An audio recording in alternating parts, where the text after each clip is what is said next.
Greetings, concerned souls, ladies and gentlemen. Well, what do we got here? The Natanz Enrichment Complex, a nuclear facility, has been struck again in war.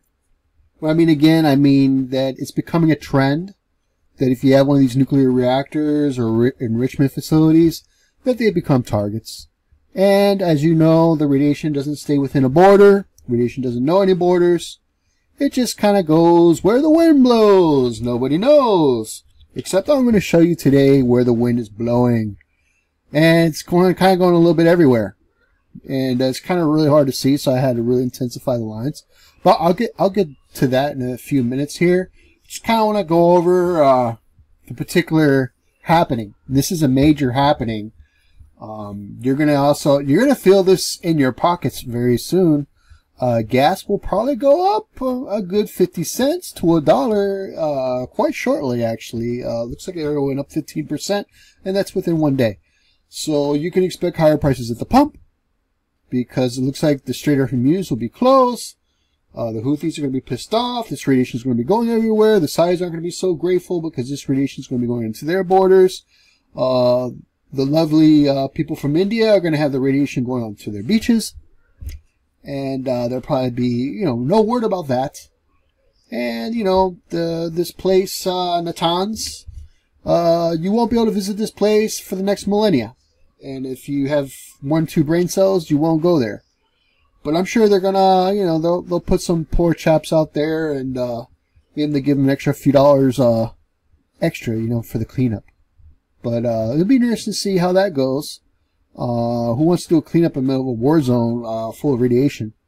But, of course, the less you tell those people, the better, So anyway, the Natanz Enrichment Facility.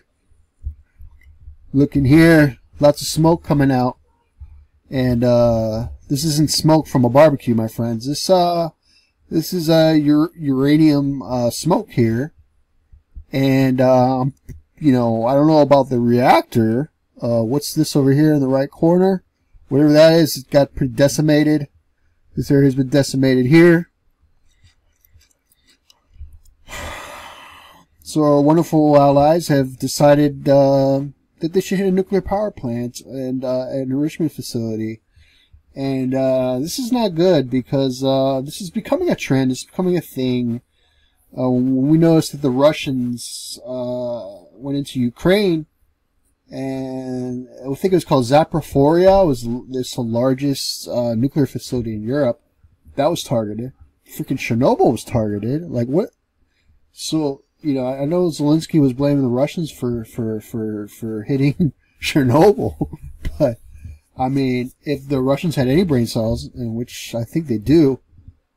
They kind of learned their lesson for Chernobyl. I don't think they would really target that themselves. I mean, they paid a heavy price for that one. But, when these generals, when they get together and they're planning and they're coordinating, and they're just thinking about a win, they're not really thinking about the long-term implications of radiation and how the half-lives are just god-awful when it comes to how many years you're going to be having to deal with this.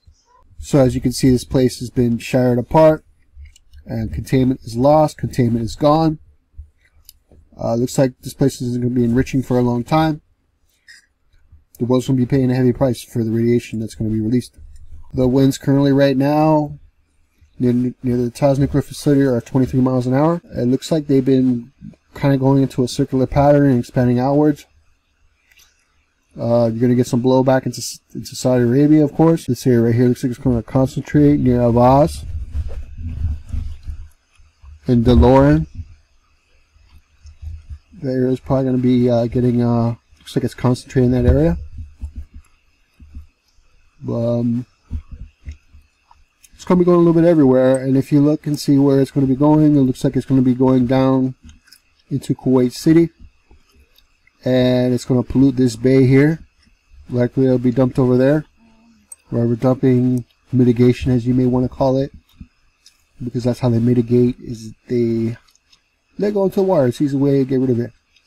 And as it goes through the bay, it's going to go into India's beaches. Look at that. It looks like, oh, is this a hurricane right here? So the hurricane actually will pull this radiation into India. Radioactive hurricane. Yay! You know, if not, you know, a man-made event combined with a natural disaster is a radioactive hurricane. Yeah, who would have thunk it? I don't think they kind of planned that out exactly, but you know, the thing is now is that, you know, the Russians are kind of, you know, they've been in Iran's corner, and China as well. They're not going to like that the USA participated, have any involvement in this, and it looks like we will retaliate if Iran retaliates. It's not a good situation to be in. We're just going to see things deteriorate from here. Not only are you going to fill out the pump, you're going to fill that on everything, because if gas goes up, everything goes up. Now you got to be concerned about products coming from India. And if you were already concerned because they had high metal contents in their turmeric, so this is going to be another happening. This is horrible. This is one of the worst things they could have done, but it's going to keep happening, because as long as you have a nuclear program or nuclear reactors, whether you say they're peaceful or not, they are not peaceful. They're intended to shred atoms into pieces, and it's going to do that on a large scale. And now we're going to have to deal with the fallout. So I would say for the next 5 days, you probably have about 4 or 5 days tops to where you can still go outside and not have to worry about this if you're in the US for the next 5 days. But I'd say after these 5 days are up, this wind travels. It's going to travel around the world eventually. And I wouldn't want to be outside for the next month. I'm probably going to be spending a lot less time outside, because there's going to be this fallout. It's going to be detected, just like how Fukushima was. If there is currently a meltdown happening right now, I'd have to assume, I'd say yes, we should think that there probably is a meltdown happening right now. And considering it's a war zone, considering that it got hit pretty hard, there's probably not a lot of people there who know kind of how to put it out. Like, they can't even put it out even if they wanted to, and they had the technical know-how. I doubt they would know how to put this a meltdown out, because it's not like, you know, taking out a match. It's much more complicated than that. Do they have enough water? It all comes down to, do they have enough water? But if it's been struck by a missile, the fuel pool, I mean, it's probably, the fuel pool is probably gone. There's probably nothing there. This cannot be fixed. So you're going to have this a continual meltdown for several years, until eventually, I guess, cools. That's what it's looking like now. This easily could have been prevented. I mean, Trump was supposedly in talks with Iran last week. Supposedly he knew what was going to happen. Kind of just let it happen, I guess. This is kind of a bad place to be in. It's just going to get worse from here.